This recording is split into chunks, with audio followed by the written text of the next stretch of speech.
Pair repulsion theory. अब उसके example रह गए थे और Z इक्वल टू 5 रह गया था। Z इक्वल टू 5 का एग्जाम्पल आपने किया था ना, XeO3F2 ये किया था ना। आज हम उसके आगे चलेंगे। क्या चलेंगे आगे? कहाँ तक पहुँचेंगे? जब लोन पेयर 1 और बॉन्ड पेयर 4। केस क्या बनने वाली है कि लोन पेयर की संख्या 1 हो और बॉन्ड पेयर की संख्या 4। उस समय जब हम पीछे पढ़े थे तो लोन पेयर 0 था, बॉन्ड पेयर 5 थे। ठीक, इसकी ज्योमेट्री क्या होगी बेटा? इसकी ज्योमेट्री होगी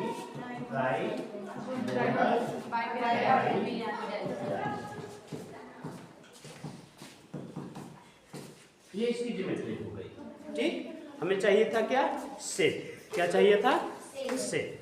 तो जब संरचना हम देखते हैं, ध्यान से देखिए, ट्राइगोनल बाई पिरामिड, ये हो गया ट्राइगोनल बाई पिरामिड, ऐसे बनाए थे। इसमें से एक क्या करना है, हमें लोन पेयर बनाना है। क्या बनाना है? Lone pair. तो जब इसको हम हटाएंगे तो 4 तो बॉन्ड पेयर हो गए, 1 हो जाएगा लोन पेयर। ठीक, बात समझ आई ना? अब इस फिगर को मैं थोड़ा सा घुमा के बनाता हूँ। वास्तव में बनेगा ऐसे ही, क्योंकि 3 होंगे प्लेन में, एक एबव द प्लेन, एक बिलो द प्लेन। समझने के लिए कि वास्तव में इसको कैसे समझे, इसका फिगर कैसा होगा, तो हम लोन पेयर को ऊपर कर लेते हैं। यानी हमने फिगर को ऐसे रोटेट किया तो ये लाइन क्या हो जाएगी? ऐसे। अब ये हो जाएगी ऐसे। सोचिए, बस इतना किया मैंने, इसको पकड़कर ऐसे घुमा दिया है। हमें ज्योमेट्री और शेप देखना है तो लोन पेयर को छुपाना होगा। तो ये क्या बन रहा है? सीसा बन रहा है ना। यानी इसका जो शेप होगा वो कैसा हो जाएगा? सीसा हो जाएगा। SEW और 3 किया जाएगा। ठीक, ये केस कौन थी? ये दूसरी केस थी। अब हम आते हैं तीसरी केस पर। ठीक ना, इसको नोट किया आपने?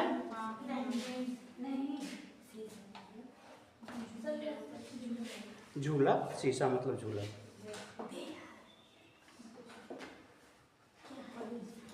चले आगे चलें। तीसरी केस में हम आते हैं। Z इक्वल टू को हमें 5 ही रखना है। लोन पेयर की संख्या बढ़ा देंगे, 2 कर दें।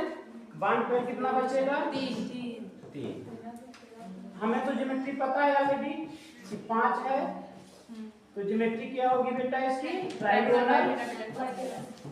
By pyramid.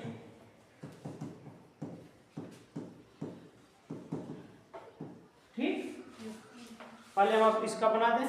देखिए लोन पेयर कितना है? 2। पहले समझिए, 2 तो हमें ये प्लेन वाला ऐसे रखना है जब बाई पिरामिडल होता है। ठीक, ये वास्तविक संरचना है बाई पिरामिडल की। अब हमें 2 लोन पेयर देना है। क्या देना है? 2 लोन पेयर। तो 2 लोन पेयर के लिए मैं इधर लेता हूं 2 लोन पेयर इस बार। एक लोन पेयर इधर और एक लोन पेयर इधर। ठीक, क्योंकि हमें इसका शेप समझना है। क्या समझना है? शेप। फिर इसको हम घुमाएंगे। इसको ऐसे घुमा रहा हूं इस बार। ठीक, देखिए, तो ये लाइन ऐसे पूरी और ये ऐसे। क्या बन रहा है? टी बन रहा है ना। मैं लोन पेयर को कहाँ कर दूं? एक यहाँ कर दूं, एक यहाँ कर दूं। अब शेप देखने के लिए हमको इसको छुपाना पड़ेगा, तो शेप कैसा बना इसका? टी शेप बना। क्लियर हुआ यहाँ तक? यानी लोन पेयर के अनुसार शेप बदलेगा। ठीक, लेकिन टोटल जेड के अनुसार शेप और ज्योमेट्री आपकी कांस्टेंट रहेगी। ठीक, एक कैसा और बनता है कि जब 3 क्या हो जाए? Lone pair. क्या हो जाए? 3 लोन पेयर हो जाए। ठीक, यहां तक नोट किया आपने? अब केस नंबर आपकी क्या हो जाएगी? 4। जेड तो ऐसे रहेगा, इसकी संख्या बदल जाएगी। यह 3 हो जाएगा, यह हो जाएगा 2। क्या हो जाएगा? 2। ज्योमेट्री तो वैसे ही रहने वाली है। ज्योमेट्री वैसे ही रहने वाली है। अब हमें क्या करना है? एक लोन पेयर और बढ़ाना है इस फिगर में। ठीक, तो एक लोन पेयर हम और बढ़ा दें। चलिए एक लोन पेयर और बढ़ा दिया मैंने, ठीक। क्योंकि मुझे देखना क्या है बेटा, इसका शेप, तो मैं इसको फिर क्या करूं, रोटेट कर दूं। क्या कर दूं, रोटेट कर दूं। अगर रोटेट कर देता हूं तो एक लोन पेयर आपका यहाँ दिखेगा। अगर हम लोन पेयर छिपाते हैं तो कैसा दिखेगा, लीनियर। तो शेप क्या हो जाएगा इसका, इस बार लीनियर हो जाएगा। यहां तक बात क्लियर हुई। यानी लोन पेयर बढ़ने से शेप हमारा क्या होता है, चेंज होता है ना। चल अब शुरुआत करते हैं एग्जाम्पल की। तो एग्जाम्पल से आपका दिमाग खुलेगा, yes, चलिए एग्जाम्पल लेते हैं। F2 पर आ जाओ, तो एग्जाम्पल हटा दो, ठीक। सबसे पहले क्या कैलकुलेट करते हैं बेटा, जेड। सबसे पहले क्या कैलकुलेट करते हैं, जेड। जेड कैसे निकालते हैं, 1/2 number of balance electron on central atom. तो जी नाम मेरा इसमें सेंट्रल एटम है 8 plus positive charge negative charge minus positive charge plus number of monovalent atom. तो मोनोवैलेंट एटम की संख्या कितनी है यहाँ, 2, ठीक ना, क्योंकि हेलोजन फैमिली से है, हाइड्रोजन के साथ हेलोजन फैमिली क्या कहे जाते हैं, मोनोवैलेंट एटम। तो संख्या कितनी हुई, 2।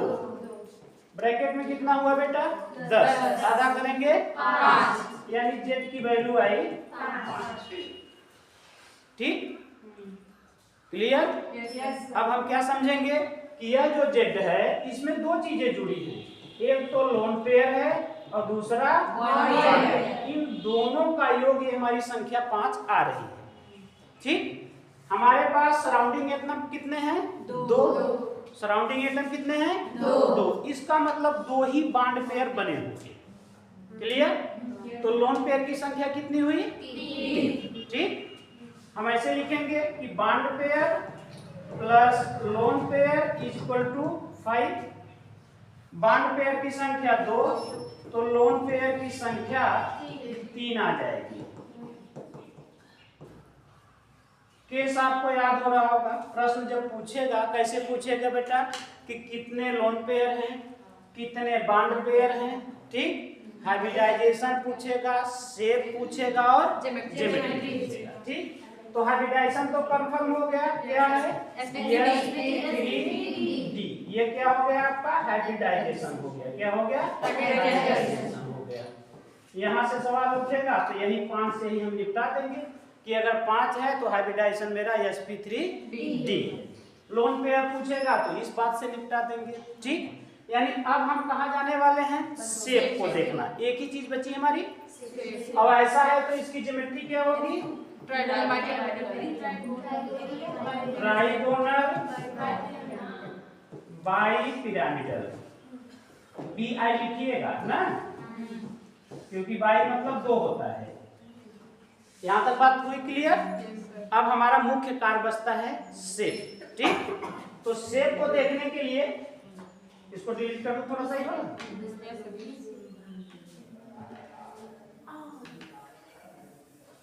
चलिए आगे आते हैं।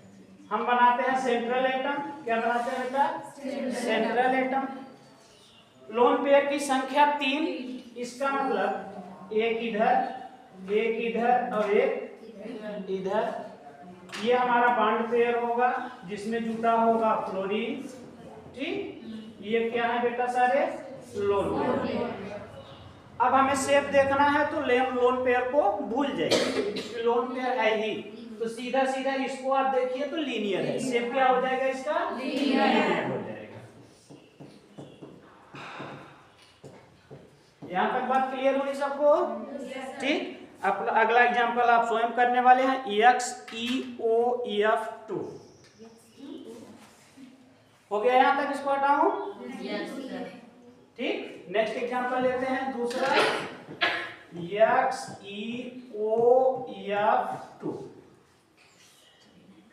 ठीक। इनर्ट है तो आउटर मोस्ट में 8 इलेक्ट्रॉन। सबसे पहला कैलकुलेशन क्या होता है, J 1/2 number of balance electron on central atom की संख्या 8।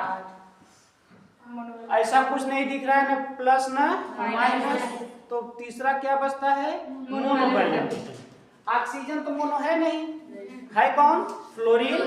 फ्लोरीन की संख्या 2, यानी आपको मिलेगा 5। 5 पर हाइब्रिडाइजेशन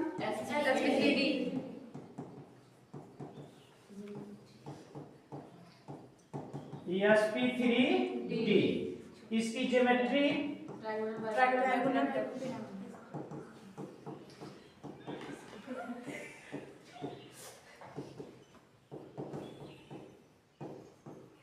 बार बार क्यों याद दिला रहा हूं? जिससे आपको याद हो जाए। मुख्य कार्य यही होता है, बार बार लिखना, बार बार आपसे बुलवाना, जिससे आपको क्या हो जाए? याद हो जाए। काफी कुछ चीजें क्लास में ही याद हो जाए। ठीक, अब ये संख्या है हमारी 5 ना, जिसमें क्या क्या है? लोन पेयर है और बॉन्ड पेयर है। इन दोनों को मिलाकर संख्या कितनी बनी? 5। अब बॉन्ड पेयर कैसे देखते हैं? इस सेंट्रल एटम कितने अन्य एटम से सराउंडेड है? एक तो ऑक्सीजन है, 2 फ्लोरीन, टोटल संख्या कितनी हुई? 3, यानी बॉन्ड पेयर की संख्या कितनी है? 3। अब हमें आसानी से क्या मिल जाएगा? Lone pair. तो लोन पेयर की संख्या हम यहां से निकाल लेंगे, लोन पेयर आया 2। ठीक, यानी हमसे जो प्रश्न पूछेगा, हाइब्रिडाइजेशन पूछ सकता है, ज्योमेट्री पूछ सकता है, बॉन्ड पेयर पूछ सकता है, लोन पेयर पूछ सकता है। ये जेड निकालते ही इतने सवालों के जवाब आपको मिल जाएंगे। लास्ट सवाल वो क्या पूछेगा बेटा आपसे? शेप। शेप के लिए आपको संरचना बनानी पड़ेगी। ठीक, अभी आपके पास बॉन्ड पेयर 3 है और लोन पेयर 2 है। ठीक, इसका मतलब ये हुआ कि XE होगा सेंटर में। XE क्या होगा? सेंटर में होगा। 2 लोन पेयर हैं। 2 लोन पेयर कहाँ सिखाया मैंने आपको? ऐसे सिखाया और ऐसे सिखाया। 2 लोन पेयर ऐसे सिखाया। ये हो गए 3 बॉन्ड पेयर। फ्लोरीन हमेशा एक्सिस पर रहेगा, ऑक्सीजन इधर रहेगा। उसका कारण आपको लिखना पड़ेगा, बताना पड़ेगा मुझे ना, कि क्यों ऐसा होता है। ठीक ना? आइए, इतना बना, तो शेप क्या बन जाएगा इसका? T shape. शेप लिख दीजिए इसका। शेप का संबंध किससे है बेटा? बॉन्ड पेयर से। शेप और शेप सारे प्रश्न के आंसर हो जाएंगे आपको। ठीक, मैं आपको होमवर्क दे देता हूँ 2-3 ठो, इसके बाद हम चलते हैं थोड़ा सा और आगे ना। चलिए भाई, XeOF2 हो गया। अच्छा, 6 वाला पढ़ा दिए तब ना, कहें कि अब एग्जाम्पल 6 के बाद 7 पर हो ना। तो चलिए अब आते हैं Z=6 पर। Z=6, इसको नोट किया आपने? फिर अगले पॉइंट पे चलते हैं कि Z=6। Z=6। चलिए कहानी शुरू करते हैं कि अगर लोन पेयर मान लीजिए 0 है और बॉन्ड पेयर पूरा का पूरा 6, यानी सेंट्रल एटम से 6 एटम क्या किए होंगे? उसको सराउंड किए होंगे। क्या किए होंगे? सराउंड किए होंगे। ठीक, यहां तक बात समझ में आ गई? तो इसका हाइब्रिडाइजेशन क्या होगा बेटा? हाइब्रिडाइजेशन जो इसका आएगा sp3d2 आएगा। इसकी जो ज्योमेट्री होती है, ठीक, अब समझिए स्क्वायर वाला 90 डिग्री का है, तो जो प्लेन के ऊपर होगा वो भी तो प्लेन से 90 डिग्री बना रहा होगा।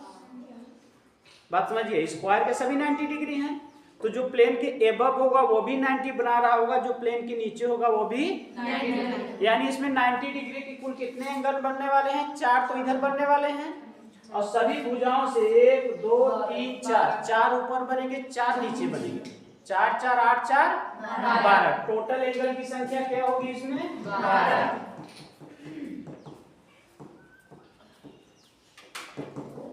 कैसे कैसे होंगे? 4 तो होंगे प्लेन में, ठीक, एबव द प्लेन 4, हाँ, एबव द प्लेन, प्लेन के ऊपर 4, और below the plane, below the plane, plane के नीचे कितने होंगे? 4। ईच कितने का होगा? ईच एंगल 90 डिग्री का। ठीक, ये इसकी बेसिक बातें हो गई। क्या हो गई? बेसिक बातें। ठीक, आगे चलें।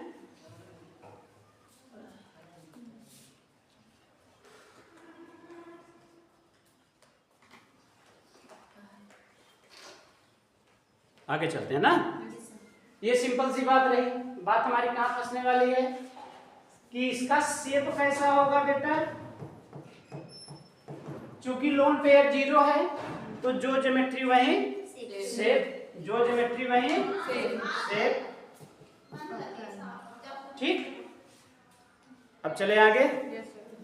चलिए, ये पहला z = 6 में पहला। अब एक लोन पेयर लें और 5 बॉन्ड पेयर लें।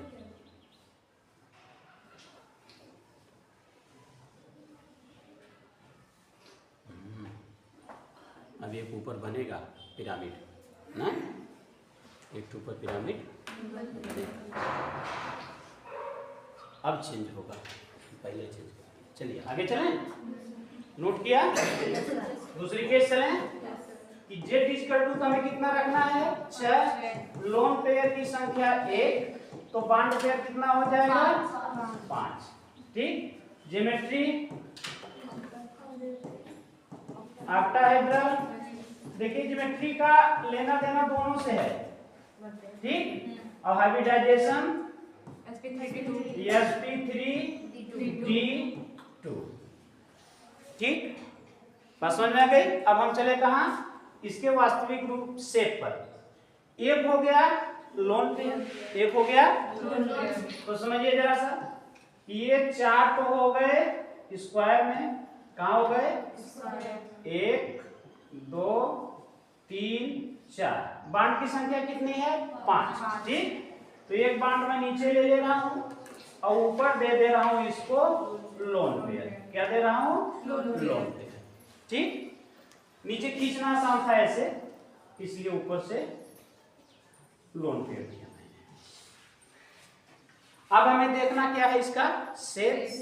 ठीक, ये तो बन रहा है मेरा स्क्वायर जो पहले खींचा था रेड कलर से, और जो नीचे है वो पिरामिड जैसा है। कैसा है? क्योंकि शेप देखना होगा तो लोन पेयर को हमें छिपाना पड़ेगा। तो शेप क्या बनने वाला है इसका? स्क्वायर। हाँ, अब सही है, स्क्वायर पिरामिडल लिखना पड़ेगा। कैसा लिखना पड़ेगा? Square pyramidal. ठीक, चलिए आगे चले।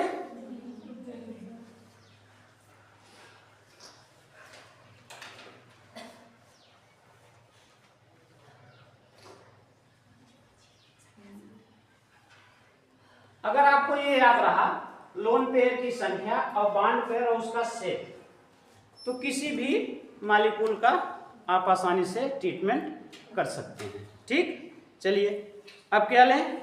4 कर दें, इसको 2 कर दें ना। इसको मिटाएं, इसको कर दें 2 और इसको कर दें 4।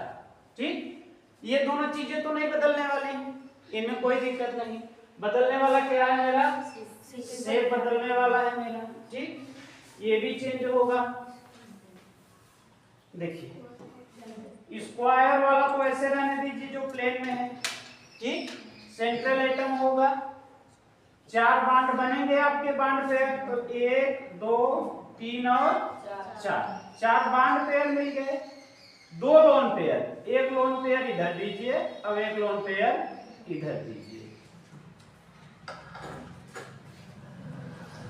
ठीक, लोन पेयर को भूल जाइए शेप लिखते समय, तो स्क्वायर प्लेनर, क्योंकि चारों जो एटम है वो कहाँ है? स्क्वायर के प्लेन में है। कहाँ है? प्लेन में, ना प्लेन के ऊपर है ना प्लेन के नीचे है। तो शेप क्या बनने वाला है? स्क्वायर प्लेनर बनने वाला है। ठीक,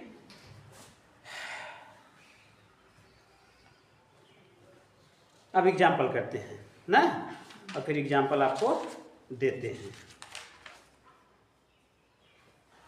ऐसे ही आप बनाना सीख जाएंगे ना। चलिए SF6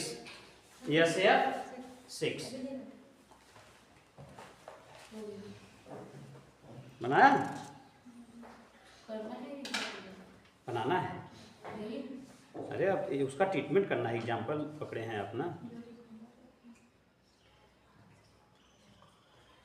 चलिए आगे चलें, इसको मिटाएं। चलिए एग्जाम्पल हम करते हैं। SF6 सल्फर 16 है, बांटेंगे 2 8 10 6 16। बैलेंशियल का इलेक्ट्रॉन 6, तो निकालते क्या है पहले बेटा हम Z 1/2। बैलेंशियल इलेक्ट्रॉनों की संख्या 6 है, कोई पॉजिटिव चार्ज नहीं, कोई निगेटिव चार्ज नहीं। अब हमें देखना होता है मोनोवैलेंट एटम। यहाँ पर कितने हैं 6, तो हो गया कितना बेटा 12 का आधा 6 में दो चीजें आपका यहाँ ट्रीटमेंट हो गया कि हाइब्रिडाइजेशन क्या हो गया SF6 में, यस का हाइब्रिडाइजेशन किसका लिखा जाता है, सेंट्रल एटम का। किसका लिखा जाता है बेटा, ये हाइब्रिडाइजेशन जो लिख रहा हूँ सल्फर का लिख रहा हूँ, ठीक ना। अब इस कंपाउंड की ज्योमेट्री कैसी होगी, ऑक्टाहेड्रल, ठीक। अब बनाए, सल्फर हमारा होगा सेंटर में, जो स्क्वायर वाले 4 हैं ऐसे मैंने दिखाया आपको, ठीक। ये स्क्वायर वाला हो गया, ऐसे ऐसे ऐसे और ऐसे, ठीक हो गया। ये यहाँ क्या है, फ्लोरीन है, यहाँ क्या है फ्लोरीन है, यहाँ क्या है फ्लोरीन है, यहाँ क्या है फ्लोरीन है। कितने खत्म हुए फ्लोरीन बेटा, 4। कितने बचे 2। तो एक यहाँ एक यहाँ, ठीक बन गई संरचना। अब इसमें लोन पेयर पूछा जाए तो 0। क्यों 0, क्योंकि 6 सराउंडिंग एटम है और Z = 6 है, इसलिए lone pair 0। Total bond pair ही है इसमें, तो बॉन्ड पेयर की संख्या 6। और क्या पूछेगा आपसे, सेट पूछेगा। चूंकि लोन पेयर 0 है तो सेट = ज्योमेट्री, और वो है कैसा, ऑक्टाहेड्रल। तो 0 वाले में तो बहुत दिक्कत नहीं होती, अगर लोन पेयर 0 है तो जो शेप वही ज्योमेट्री। दिक्कत कहाँ होती है, जब लोन पेयर आना शुरू करता है तब। जैसे एग्जांपल लिखिए XCF4। हाँ, इस बार एग्जांपल हो गया सबका, जेड निकालना सबको आ गया कि नहीं पहले बताइए। चलिए XEF4, ठीक, यानी इस बार एग्जांपल में XEF4 है, ठीक। चलिए देखिए, चूंकि यह है कैसा बेटा X इनर्ट है, X कैसा है आपका Xe इनर्ट है। अब आप जानते हैं इनर्ट के लिए हमने कहा है कि 8 इलेक्ट्रॉन आउटर मोस्ट में होते हैं, तो 8 करिए 6 14, और 14 का आधा तो ज्यादा हो गया 4 है, तो फ्लोरीन है। सराउंडिंग एटम कितना है 4। अब हमने उस एग्जांपल का 6 मिटाया नहीं, 8 4 12 दे 6 में, तो ये दोनों केस एकदम सेम रहने वाली हैं। बदलने वाला क्या बेटा आपका, लोन पेयर, यानी बॉन्ड पेयर किस में बदलने वाला है, लोन पेयर। तो अगर इसकी संख्या 4 है तो लोन पेयर तो 0 होगा नहीं, क्योंकि बॉन्ड पेयर की संख्या 4 दिख रही है। इस सेंट्रल एटम से 4 सराउंडिंग एटम है, तो ऑटोमेटिक हम समझ जाएंगे कि लोन पेयर की संख्या 2। तो लोन पेयर कहाँ रखेंगे, एबव द प्लेन और बिलो द प्लेन। तो एक लोन पेयर यहाँ लगाइए, एक लोन पेयर यहाँ लगाइए, ठीक।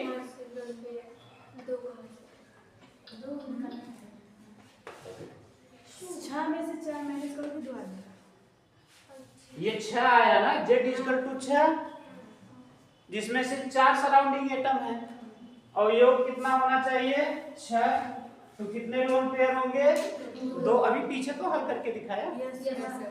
अब इसको देखिए बेटा, लोन पेयर को भूलना है तो बचेगा कौन स्क्वायर प्लेनर। सेट क्या बचेगा स्क्वायर प्लेनर बचेगा।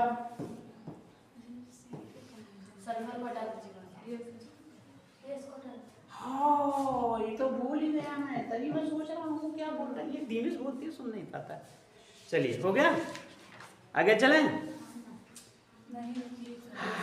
बस अब ना पढ़ाई लिखे बहुत हो गया, नई टॉपिक पढ़ाएंगे। आ गया ना, लगभग सबको आ जाना चाहिए। नई थियरी शुरू करेंगे MOT, ठीक है। डिलीट करें इसको।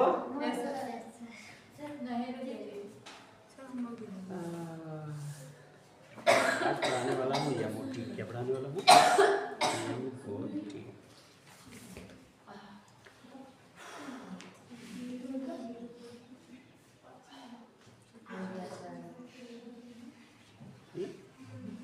चलें, कोई हरी झंडी नहीं दिखाता मुझको, मैं चलूं कैसे प्लेटफॉर्म पर। पढ़ते हैं MOT, क्या कहेंगे इसको मॉलिक्यूलर ऑर्बिटल थियरी।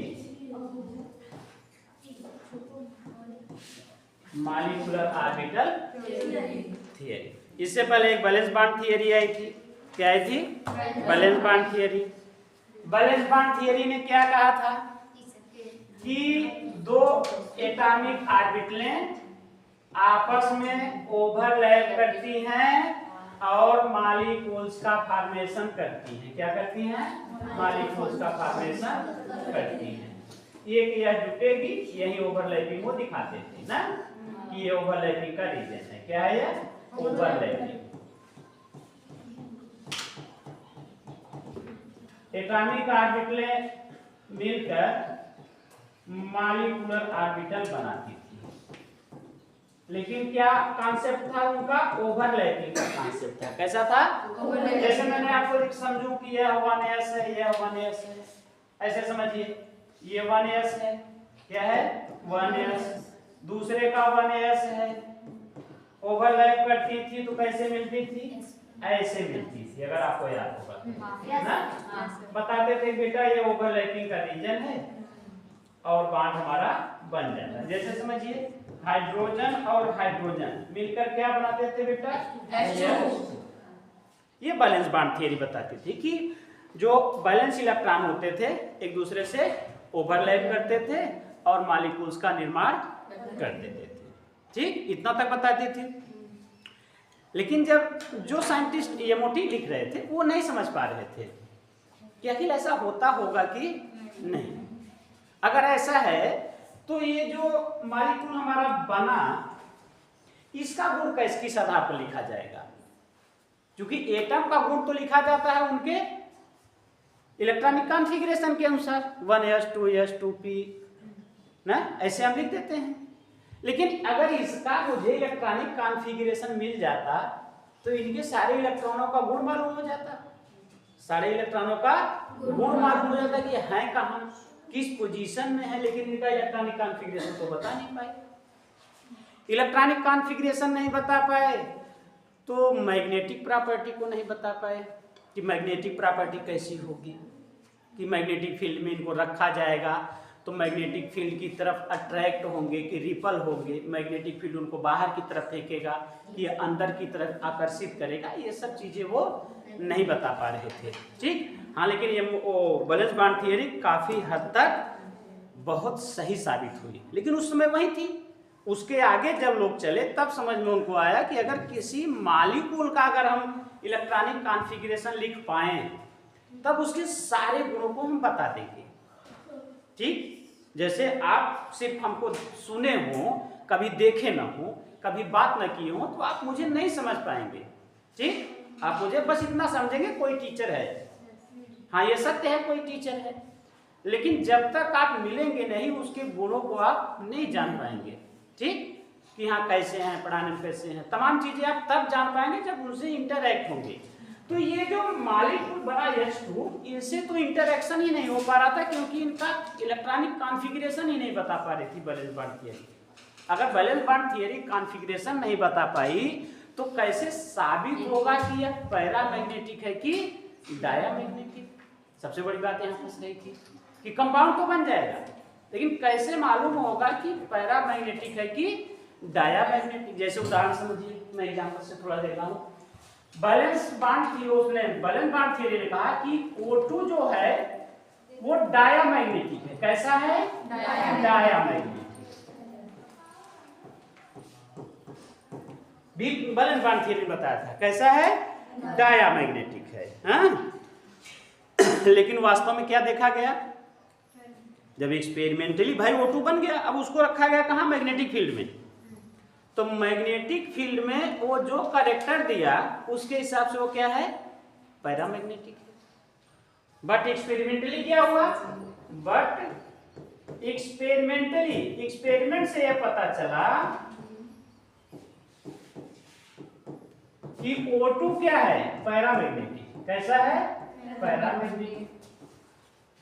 अब डायामैग्नेटिक और पैरामैग्नेटिक का कैरेक्टर निर्धारण कैसे होता है बेटा? कि अगर उसमें सभी पेयर्ड इलेक्ट्रॉन हैं तो डायामैग्नेटिक, और अगर एक भी अनपेयर्ड इलेक्ट्रॉन है, चाहे वो S में हो, चाहे P में हो, चाहे D में हो, कहीं भी अगर अनपेयर्ड इलेक्ट्रॉन है तो कैसा है? पैरामैग्नेटिक है। ठीक, यहां तक बात समझ में आई? चलिए आगे चलते हैं। आगे चलें? एक बात क्लियर हुई कि बैलेंस बॉन्ड जो थियरी आई थी वो काफी हद तक सही थी, लेकिन कुछ ऐसे गुण थे कि उसको एक्सप्लेन नहीं कर पा रही थी। चलिए, कंपाउंड तो बना दिया उसने, सही सही कंपाउंड बना, एग्जिस्ट किया, बट उसका कैरेक्टर निर्धारण नहीं कर पाए। जैसे एक कंपाउंड उन्होंने देखा, जहां तक फेल्योर की बात हुई, कि H2 को बनाया। किसको बनाया? एक बनाया H2 प्लस और एक बना H2